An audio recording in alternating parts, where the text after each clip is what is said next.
I raised him through every fever, every heartbreak, every crooked little tie.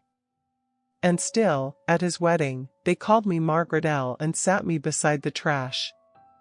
No name. No toast. No seat that fit. I used to think silence meant love. But when they handed me a refund instead of thanks, I remembered who I was. And I picked up the pen they tried to take. My name is Margaret and I am 63 years old. The envelope was cream-colored and thick, with a gold lining that shimmered slightly in the light. I turned it over in my hands 3 times before opening it. There was no return address, just a printed label that read, "Guest of Mr. and Mrs. Holloway." No name. Not even Mom. Not even Margaret. I stared at it a little longer, then opened it slowly like I was unwrapping something fragile. Together with their families, Bree Addison and Darren Holloway request the honor of your presence. I read it 3 times. There was no handwritten note. No scribbled "Can't wait to see you, Mom," like Darren used to do with birthday cards. Just embossed text and a folded RSVP. I picked up the phone. Hello? Darren, honey, I just received the invitation. It looks lovely, but it says guest of Mr. and Mrs. Holloway. I wasn't sure if... Oh. Yeah, that's how they were all printed. Bree's parents used a vendor or something. You're still coming, right? I pressed the receiver tighter. Of course I'm coming. I just wondered if it was a mistake, that's all. Don't overthink it, Mom. It's just paper. Bree's family handled the logistics.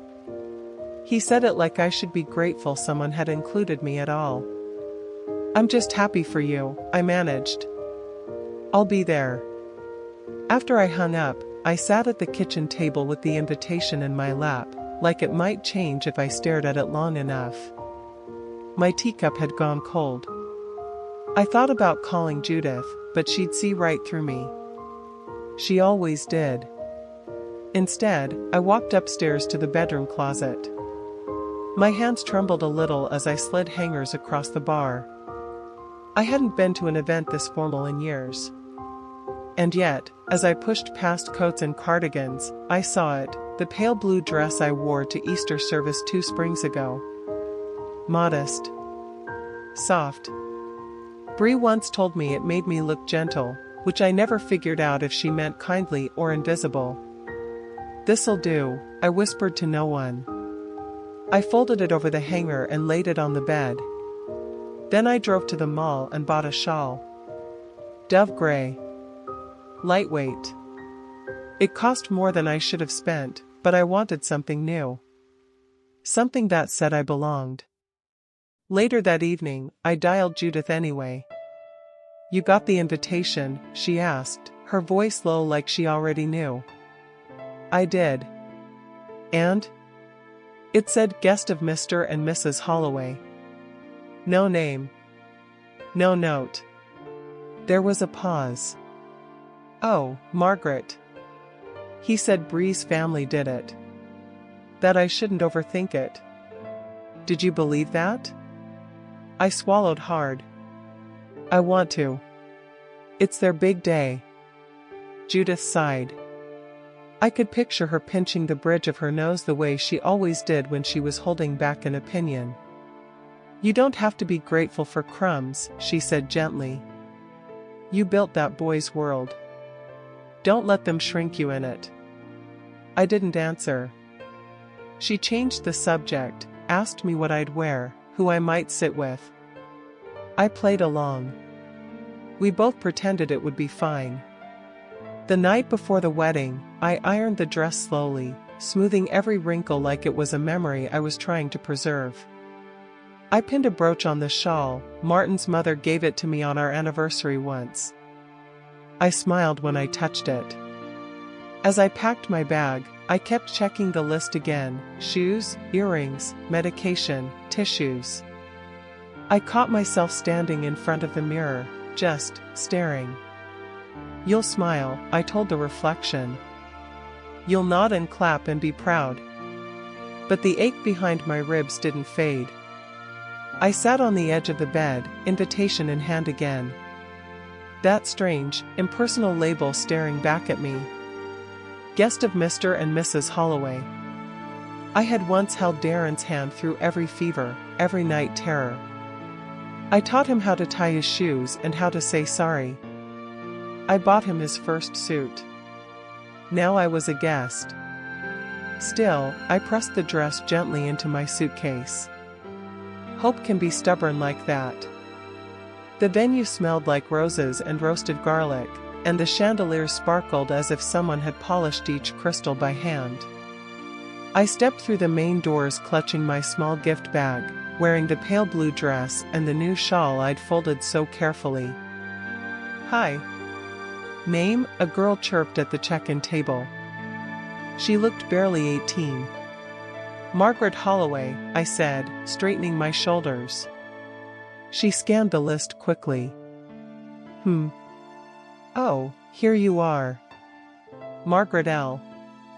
She plucked a card and handed it to me, along with a clear plastic corsage of white silk flowers. Table 27.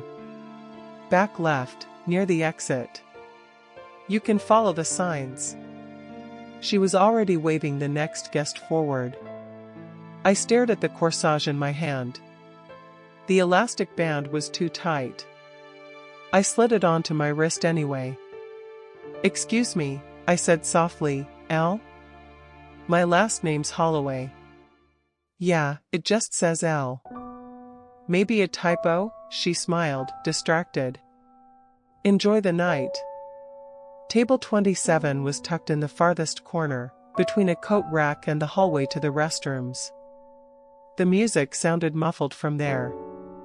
A tall man in a gray blazer was already seated. He looked up and smiled politely. You must be Aunt Lydia. No, I blinked. I'm Darren's mother. Oh. My bad. I'm Brett. Bree's coworker. Tech sighed. I gave a tight smile and sat down. To my left was a woman wearing athletic wear and hoop earrings. She tapped away on her phone and didn't look up. I'm sorry, are you with Bree's family? Her yoga instructor, she said, still texting. She invited me last minute. Cute setup, right? I looked down at my place card. Margaret L. Not Mom. Not Mrs. Holloway. Not even Margaret Holloway. Just a letter. From my seat, I could barely see the head table. I spotted Darren, laughing with someone in a navy tux. He looked handsome, older, but familiar in a way that tugged at my chest. He's got good posture, said the man across from me. I turned. Another stranger. He adjusted his napkin. You related to the bride or groom? Groom. I raised him, I said simply. He blinked. Oh. Wow. I thought you might be, sorry, I thought you were the bride's great-aunt or something. I nodded once and picked up my glass. They clinked glasses at the main table. Bree kissed Darren on the cheek. Camera flashes went off. Laughter rang across the hall. None of it reached table 27. A waiter came by with water and bread. I reached for the butter knife and realized, no butter. No bread plate. Excuse me, I said, flagging him gently. Could I get a? We're out at the moment. I'll come back, he said, already walking past. Brett looked apologetic. Maybe they're just swamped. Big crowd. Of course, I muttered. My shawl kept slipping off my shoulders. I refolded it slowly, more out of something to do than actual cold. At one point, a little girl wandered over, munching on a bread roll. She pointed to my corsage. Why's your flower made of plastic? Because it doesn't wilt, I replied. She stared at me, shrugged, and ran off. Halfway through the salad course, I stood to stretch my legs. No one at the table looked up. I walked past the hallway and toward the bar. I didn't want wine. I just wanted a moment. I sipped a glass of water near the potted plant by the restroom. The music was louder here. Joyful. Full of celebration. Toasts were beginning. Laughter echoed like a foreign language. When I returned to my table, my seat was gone. The yoga instructor had moved her purse to my chair and propped her foot on it. "Oh, hey. You back?" "Yes," I said quietly. "That was my seat." "Oh. Sorry," she muttered, adjusting her bag half-heartedly. I didn't realize. But she didn't move. I looked around. Every other seat was taken. Darren was standing now, clinking his glass with a fork. He raised it high. "To family," he said. "To love, old and new." My throat tightened. "And to the women who shaped us." He looked at Bree's mother. Not me. I set the gift bag gently beneath the table and turned. "Where are you going?" the man in the gray blazer asked, noticing me walk away. "I just need some air," I said. "You're missing the toasts." "I think I've heard enough." I walked past the photographer, who didn't raise her camera. Past the photo booth line. Past the planner scribbling on her clipboard. The music swelled behind me. My feet carried me to the glass doors that led out to the parking lot. A sliver of cool evening breeze kissed my cheek. I stood there, corsage still tied around my wrist, and stared at my reflection in the darkened glass. "Margaret L." I whispered it aloud. Then I unclipped the corsage, set it gently on a nearby ledge, and walked slowly back inside, not toward table 27, but toward the exit. The music quieted, and forks slowly lowered onto plates. Bree's father stood with practiced elegance, holding a wine glass that caught the candlelight. "If I may," he said, smiling as he tapped the side gently with a knife. The room silenced like it had rehearsed this moment 100 times. "Tonight, we don't just celebrate Darren and Bree," he began. "We celebrate legacy, resilience, and above all, family." I folded my napkin tighter in my lap. Bree's mother, Sharon, has shown her what true patience looks like. He looked down at his wife, who dabbed at her eyes already. Her grandmother taught her grace. Her aunt taught her how to fight gently. The room chuckled politely. He went on. "And Darren," he continued, turning to my son, "you've become the kind of man every father-in-law hopes for." My throat felt tight. I kept my smile frozen. When he finished, there was a smattering of applause. Bree leaned in and kissed her father on the cheek. Judith, seated beside me now, leaned over slightly. "Do you think Darren will mention you?" she whispered. I don't know," I said, eyes fixed forward. Darren stood next. He didn't even glance toward my corner of the room. "I want to echo what Bree's dad said," he started. "We are standing here today because of the people who shaped us." He paused, smiling at the front tables. "Bree's mother has been a rock. She taught Bree how to be strong without ever raising her voice." People nodded. "Her grandmother, of course, if you know her, you know that laugh. It's the glue that held their family together." More applause. "And Aunt Carol," he chuckled, "taught Bree that a glass of wine and a walk can solve almost anything." Laughter rose again. Bree beamed. Then Darren placed his hand on his heart. To all the women who made us who we are, we honor you tonight. He raised his glass. To family. Everyone lifted their glasses. I didn't move. Not a glance. Not a nod. I stared at the boy I had raised, standing up there in a tux I probably paid for, speaking like I was a stranger. Like I hadn't shaped his childhood with calloused hands and sleepless nights. You okay? Judith asked softly. I gave her a small nod. Fine, I lied. It's their moment. It was yours, too, she murmured, reaching for my hand. The waiter came by again, setting down tiny slices of lemon cake with gold forks. I didn't touch mine. I watched Bree lean into Darren, whisper something. He laughed, full and easy.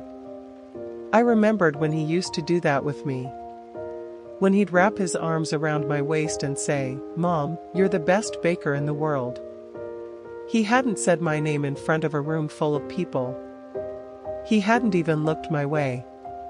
He forgot, I said aloud. Judith turned to me. What? He forgot I existed. That's all. No, she said firmly, eyes sharp now. He remembered. He just didn't say it out loud. That hit harder. A woman from table 27, I still didn't know her name, tapped her glass and said, "That was beautiful. I love a good family toast." Yes, I said, voice tight. So do I. Are you related to them? She asked. I'm Darren's mother, I said flatly. Her face froze. Oh. I thought maybe, sorry. I didn't realize. Most people don't tonight, I muttered, picking up my glass and sipping water that had gone warm. Judith leaned closer again. You know what this is, right? She asked quietly. What? They're rewriting the story. Without you in it. I stared ahead, refusing to cry. But I was the first chapter, I whispered. Exactly, she said. And they don't know what they've just undone. I looked down at my place card again. Margaret L. Just a letter. Like a placeholder for someone less inconvenient. When the music returned and people rose to dance, I stayed seated. Judith stayed with me. You want to go? She asked gently. No, I said, more numb than angry. Not yet. Then let's sit here, she said, folding her arms. Let them dance their dance. I watched Bree's mother being twirled across the floor. I watched Darren dip her, the room applauding.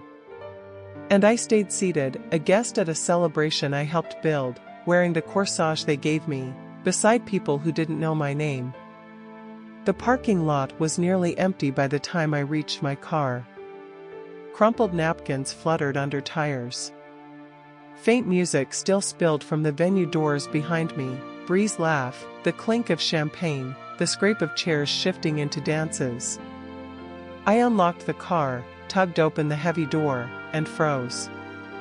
There was something tucked beneath the wiper blade. A plain, white envelope. No stamp. No handwriting. Just my name. Typed. Margaret Holloway. I stared at it for a long moment, then peeled it from the glass with shaking fingers. The house felt too quiet when I stepped inside. I didn't turn on the lights right away, just the one above the kitchen sink. The envelope sat on the counter as I removed my shoes, hung my shawl, poured a glass of water I wouldn't drink. I ran my fingers across the folded flap a dozen times before I finally tore it open. Inside, one page. Laser printed. Crisp. Reimbursement for venue deposit, $2,500. Processed via direct ACH to account ending in 7221. At the bottom. Bree's accountant. No note. No signature. No thank you. I lowered myself into the kitchen chair like my bones had aged a decade in a day. The silence wrapped around me tighter than the shawl ever had. I stared at the printed number. $2,500. The exact deposit I had offered when Darren said the venue was too expensive. Let me help, I'd told him on the phone back then. It's your wedding. Only if you really want to, he'd said, laughing. Bre'll appreciate it. I believed him. I remembered walking that venue with Darren when he was 17, right after he got his driver's license. We had picnicked on the back lawn. He said it felt like a movie set, and he'd marry there someday. And now, here I was. Reimbursed. Refunded. Erased. I set the paper down slowly. Then I picked up the phone. Judith? You okay? She asked, no hesitation. Are you free? Could you come by? I'll be there in 10, she said, no questions asked. She didn't knock. Just walked in and set her purse on the counter. You look pale, she said gently. I opened the envelope. And? It was a transaction. I handed her the paper. That's what I am now. A transaction. She read it once and sat across from me. No note? None. No signature? Bree's accountant. Judith's eyes narrowed. So that's what gratitude looks like now. They could have just let me disappear without pretending they cared. They did, she said. This is their way. I folded my arms and stared at the fridge, the same spot where Darren's school pictures had once hung with magnets shaped like fruit. Do you know what's funny? I said quietly. What? That's the same venue Darren and I picked for his 18th birthday picnic. He wore that crooked tie I bought him. Spilled fruit punch down his front and said he looked like a crime scene. Judith smiled softly. You told me he cried during the slideshow. He did. He hugged me after. Said, I hope I marry someone who plans things like you, Mom. I shook my head. Now I'm just the woman who got a refund. Judith reached across the table and took my hand. They haven't written you out, she said. No? I whispered. They're trying. But they forgot one thing. What's that? You still have the pen. That stopped me. I blinked. I think, I said slowly, they've written me out of my own life. Then it's time, she said calmly, to write something back. I looked at the paper again, then folded it in half. You know what I miss? I said suddenly. What? Being someone's first phone call. When something good happened. When something went wrong. I miss being needed. You weren't invited to this version of the family, Margaret. But that doesn't mean you don't get to rewrite the ending. Her voice was firm. Final. You sure? I asked. Positive, she said, standing. Now, do you have any wine? I opened a dusty bottle. We sat together in the glow of the sink light, two old friends sharing something bitter and warm. The envelope sat on the table between us, flat, cold, silent. But somewhere under it, something had shifted. I wasn't done yet. I hadn't opened the safe in years. It still smelled faintly of the lemon oil Martin used on the hinges. His handwriting was on the masking tape across the top drawer. Insurance, deeds, trust stuff, boring, a little joke he'd made when we were organizing the house after his second surgery. I ran my fingers over the edges, feeling a familiar heaviness in my chest. Not sadness exactly. More like memory pressing its weight down on the moment. The old files were yellowed at the corners. Folders labeled in Martin's neat, slanted script. Wills. Insurance. Deed. Then one envelope, tucked inside a plastic sleeve, caught my eye. No label. Just my name. Not Mrs. Holloway. Not Margaret L. Just Margaret, in black ink. Sharp. Certain. Underlined twice. The flap was sealed with packing tape. Martin never trusted regular glue. Inside, folded with care, was a single sheet of stationery. Thick. Familiar. His favorite fountain pen ink, deep navy. My hand trembled as I unfolded it. In case you forget who you are. My eyes stung already. Margaret, if you're reading this, I'm not around to remind you myself. So here's what I'd say if I were across the table instead of on a page. You were never weak. You were careful. You were quiet when it mattered, and louder when it didn't, like when you sang in the car, off-key, just to make Darren laugh. You carried more weight than anyone noticed. And you made it look like grace. If they ever try to box you up, label you, or erase you, remind them, you built the foundation they're standing on. Asterisk, don't just survive them. Outlive them. Outright them. Love. Your favorite boring husband, Martin Asterisk. I pressed the letter against my chest. Sat in silence for what felt like an hour.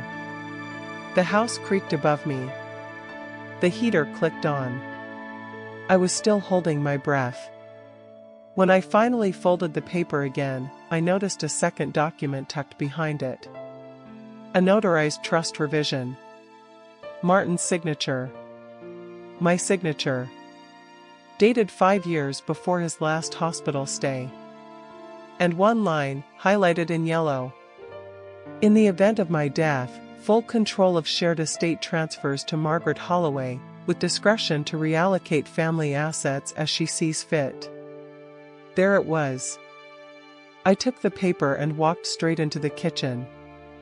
Judith was reading the newspaper, glasses low on her nose. You look like you've seen a ghost, she said.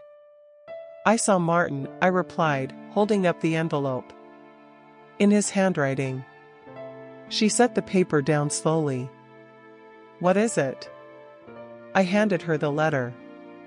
She read in silence. Then the trust. You never filed this? She asked, looking up. I thought it would look selfish, I said quietly. I thought Darren would feel cut out. He cut you out already.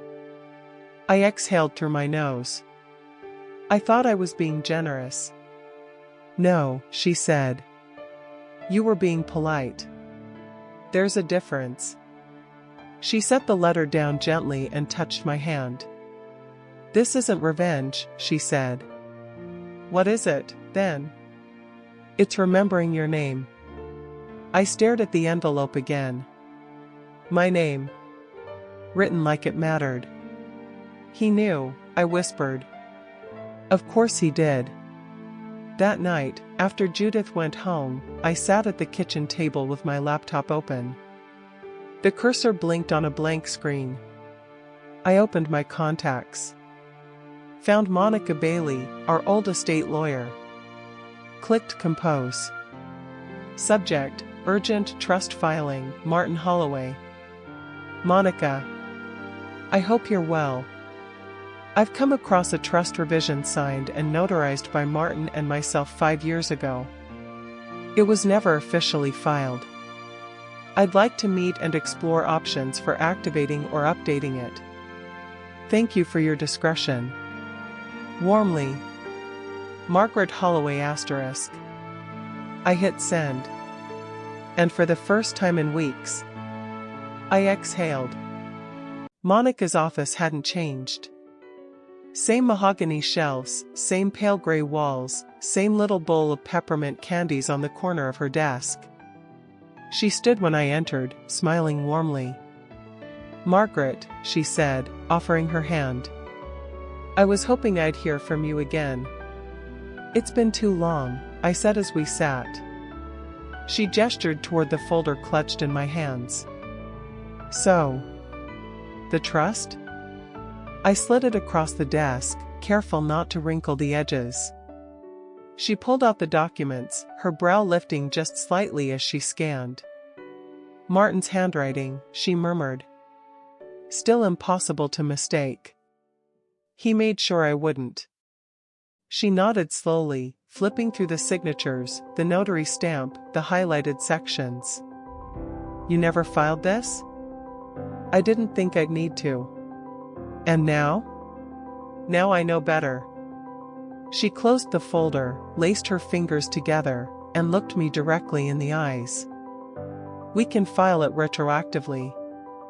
It'll take some affidavits from you and possibly a witness or two who can confirm Martin's intent. But this is solid." "Good," I said. There was no tremble in my voice this time. Monica leaned back in her chair. "Do you want to include anything else while we're revisiting things?" "What do you mean?" "You mentioned in your email the wedding contribution." "The deposit?" "Yes. I paid it. They refunded me through an accountant." "No acknowledgement?" "Just a transaction." She nodded.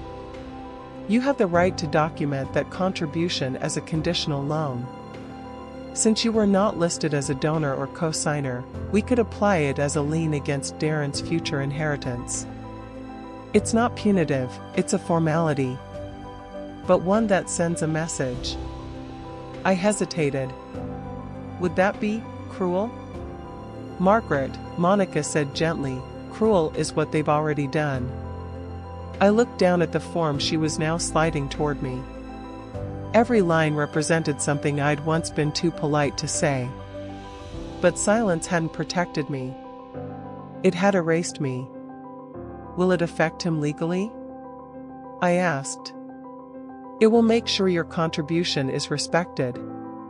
Not forgotten. Not buried in polite shame." I picked up the pen. "Let's file it." I signed. She added a copy of the trust revision to the packet. "Once this is stamped and processed," she said, "you are the sole executor. You control how the estate is handled. And any assets tied to you, home equity, investments, are entirely at your discretion. That includes anything Darren expects." I closed the pen with a click. "Then I suppose it's time he stops expecting." Monica smiled faintly. "You've changed since I last saw you. I used to think keeping peace meant staying quiet. And now? Now I know they already decided I didn't matter. I just forgot to disagree." She walked me out to the elevator. "You'll get a packet for review next week. Let me know if you'd like to set a meeting with Darren after it's filed." "No," I said. "Let him find out the way I did." She hesitated. "That may sting." "Good," I said. "I'm tired of being the only one who bleeds quietly." When I stepped out into the crisp air, something inside me had shifted. Not anger, no. Something steadier. Like my bones had remembered they were mine. I walked back to the car, sat down, and didn't start the engine right away. They'd pushed me off the boat. I could feel the water rising for months.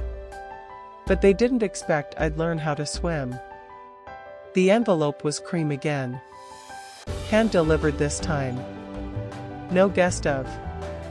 Just Margaret, written in Bree's clean, tight handwriting. Inside was a card that read, "We'd love to have you for dinner. Bree's cooking. Just a little thank you. Friday at 6:30. Our new condo, address below." No apology. No mention of the wedding. Just a dinner. I held it between two fingers and stared at it for a long time. You're not going, Judith said flatly, the minute I told her. I didn't say that. You didn't have to. I know that look. That's your I want to see what they do next face. Maybe I'm just curious. Curiosity got you a corsage and a chair by the trash last time. And now I get a hot plate in a condo, I said dryly. Don't joke this away, Margaret. I'm not joking. I'm dressing. The pale blue dress was still hanging where I left it after the wedding. I steamed it again, carefully pressing out every wrinkle. My hands didn't shake this time. Judith stood in my doorway, arms crossed. You look like springtime and vengeance, she muttered. That's exactly the vibe. The condo was modern. Beige stone, sleek lines, too much glass. I buzzed the door, and it opened with a mechanical ding. Bree answered in a beige sweater dress. Margaret, she said. You look festive. You asked for dinner, not a funeral, I replied with a smile. She blinked, stepped aside. We're just finishing up in the kitchen. Go ahead and make yourself comfortable. The living room was filled with the scent of garlic and rosemary. Bree's mother was there, sipping wine. A few of her friends. Darren stood by the kitchen island, carving a roast like he was auditioning for a cooking show. He glanced up. Mom. Glad you could come. So am I said. Congratulations on the condo. Thanks. Bree picked everything. She's amazing. So I've heard. I scanned the room. Every seat was taken. Bree looked up from the place settings. Oh, shoot. I thought we had one more. Darren checked the count. We might have miscounted. No worries, Bree said brightly. We can squeeze you in with the kids. She pointed to a small side table by the window, low to the floor, covered in glittery plastic plates and mismatched chairs. They're fun. You'll love them, she added. I looked at the table. I looked at her. Then I reached into my purse and pulled out a small gift bag. Wrapped in navy blue tissue, tied with a satin ribbon. I handed it to Darren. Just a little something for you both, I said. Oh, thank you, he said, surprised. We didn't expect. I know. I stepped back toward the door. Wait, Darren called. You're not staying? There's no seat, remember? We'll figure it out. It's okay, I said gently. I've already eaten. Bree didn't speak. Just watched me with those two polished eyes. I turned to go, then paused in the doorway. I hope what's inside that bag clears a few things up. What is it? Darren asked. I smiled. Something I forgot to give you at the wedding. Inside the bag, a sealed copy of the updated trust, and a sticky note that read, Since you've forgotten how I raised you, here's something to remember me by. I took the elevator down alone. My heels clicked quietly against the tile. No fanfare. No corsage. No plastic flowers. No trash bins. Just me. Leaving before anyone else could decide where I belonged. The cottage had peeling shutters and a sagging fence, but I loved it the moment I saw it. You sure? Judith had asked, hands on her hips, staring at the overgrown weeds. Positive, I said. It has good bones. So do you, she muttered, nudging me. You just need it out of that old house to remember. I used the funds from the joint account, my share, legal and clean, and made the offer that same afternoon. I painted the shutters myself. Sage green. The roses were tougher. The roots had been strangled by ivy. I dug them out with sore knees and bare hands. But they came back. Quietly, then boldly. Like me. Judith brought over a folding table on a rainy Thursday. "What's this?" I asked, wiping my hands on my apron. "A table," she said simply. "For your Sunday idea." "You remember that?" "I remember everything." The first Sunday, 6 women came. 3 were widows. 1 had just been asked to move to her daughter's basement. Another said her son introduced her as the lady who raised me, not mom. The last was a retired schoolteacher whose family forgot her birthday, again. I made pot roast. Judith brought lemon bars. "There's enough food here to feed an army," one of them joked. "We were one," I said. Until we were dismissed. They sat quietly for a moment. Then one of them reached for a second helping. And just like that, we had a rhythm. The second week, there were 20. I had to borrow chairs from Judith. The teacher brought lasagna.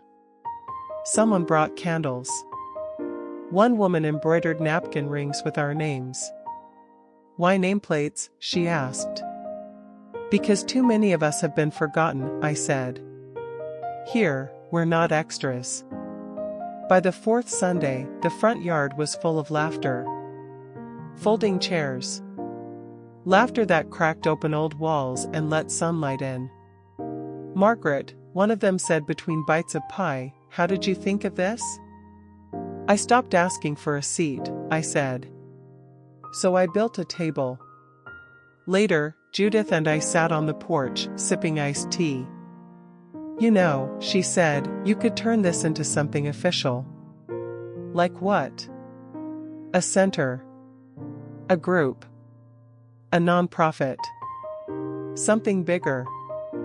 "I don't need big." "Maybe not.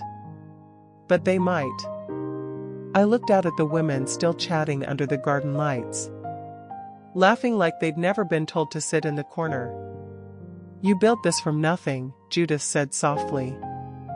"No," I said. "I built it from everything they left behind." I walked back into the kitchen and opened a drawer. Inside were blank name cards and a black marker. I wrote the next one slowly. Monica, for the lawyer who remembered my name when others tried to erase it. Then I wrote Eileen, Doris, Joe, and set them on the table. Because no one here would ever sit nameless again. The pale blue dress still hung on the back of my bedroom door. I had steamed it the night before, out of habit more than intent. It looked lighter now than it did a year ago. But I didn't touch it. Instead, I opened my closet and chose red. Not a harsh, shouting red. A warm, deep one. The color of roses that bloom late but never small. Judith's garden was glowing. She'd strung paper lanterns along the hedges and laid linen tablecloths across 3 long wooden tables. Plates clinked. Laughter carried. Bees hovered near lemonade pitchers. "You could have told me to cater," I said, carrying out a tray of biscuits.